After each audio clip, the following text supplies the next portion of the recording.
Distance, and I was just tested. I'll take the mask off. Okay. You got the long lens. President Trump had a very strong night last night. His vision for our country has expanded our party. The Republican coalition is bigger, more diverse, and more energetic than ever before. That is because of President Trump. His efforts in reaching out to every demographic has positively changed the future of the GOP. More Americans voted for President Trump this year than his historic 2016 win. In fact, it looks like he'll have more votes than Obama had in 2008. There's a simple reason for this. President Trump has led our country to historic success. Even in the face of unprecedented challenges, his administration has prevailed and delivered results for the American people. That is why our country needs President Trump for 4 more years and will continue to fight for his re-election until all the votes legally cast are counted. This election has seen record voter turnout that America has not seen in a century, and the American people must be assured that it is both fair and transparent. Now, President Trump's monumental help has expanded the House Republican coalition from Miami to Minnesota to California. From every single pundit, even from the Cook Report to upping the number of losses they said the Republicans would have up to 20 just this week. Or if you listen to Speaker Pelosi or Cheri Bustos, who runs the DCCC, or the Majority Leader Steny Hoyer, they all said it was double digits. Steny even upped it to 15 this week alone that they would win. They were all wrong. Cheri Bustos is still barely holding on to her own seat. So here are the facts that our conference could incredibly be proud of. As of right now, we have 7 GOP pickups. We also have 11 outstanding races that I feel very confident that will continue to grow and win. We'll likely have an additional 14 to 19 Republican women. This will break the record for the most Republican women coming in at any one time. We'll double the number, and we'll set a record for the most women ever in the Republican Party.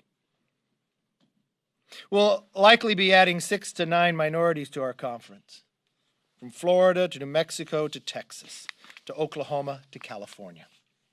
I'm also proud of our candidates and our members, and I especially want to thank our NRCC chair, Tom Emmer.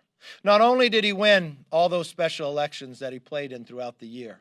Remember, before we went into the election last night, by the time of being sworn in last, we had more Republicans and fewer Democrats, and we just continued to add to it.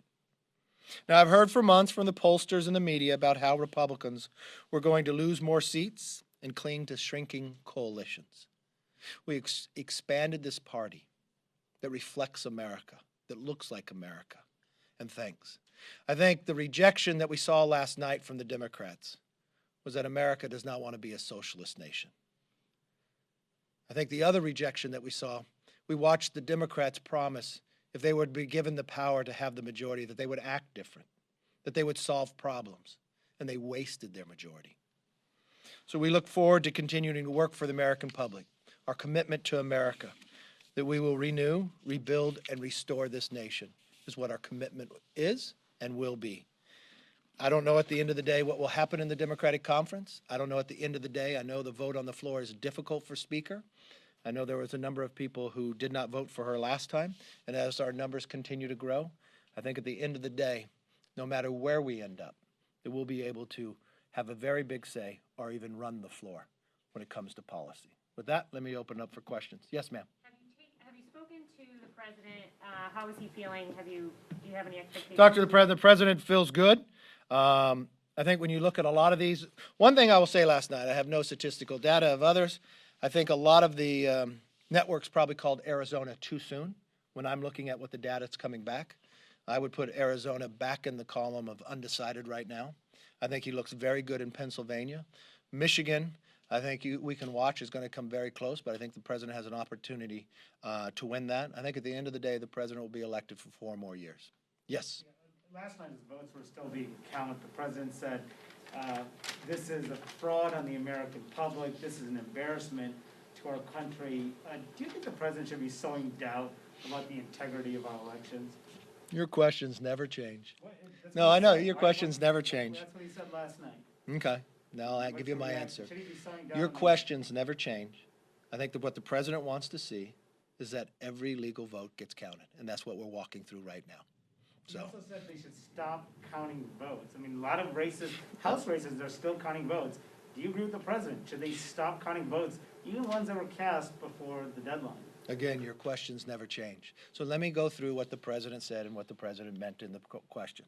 What the president wants to make sure is that every legal vote is counted, that people vote up until Election Day, not the days after as others would have.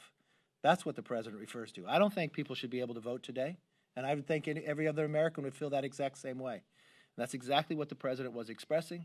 I know you want to try to express something different to it. I know you'll be upset if the president wins re-election again, but the American people have a voice. I know the pollsters were wrong, just like they were wrong 4 years ago. This is what a republic and a democracy is about. And we want to make sure it's legal, it's fair, and that every legal vote is counted, and that's what we're working towards. But I don't think people should vote after the election, no. Do you have evidence of that happening? Yes, Evidence ma'am. of that Yes, happening? ma'am. Will you accept the election results once they are certified Yes. from the remaining states that we don't have yet? Yes. Yes, ma'am. The president has mentioned that he is confident that the Republicans are going to take over the House. Are you confident of that? Well, I'm very confident we continue to grow our majority. Much different than what every pundit had said, that we would lose on an average of 15 to 20 seats. Well, we know that's not true. We know that we continue to grow. Already 7 seats, with another 11 that we're winning right now. So we'll see our majority continue to grow, and we'll see where this all ends up. But we thank the American public for their participation.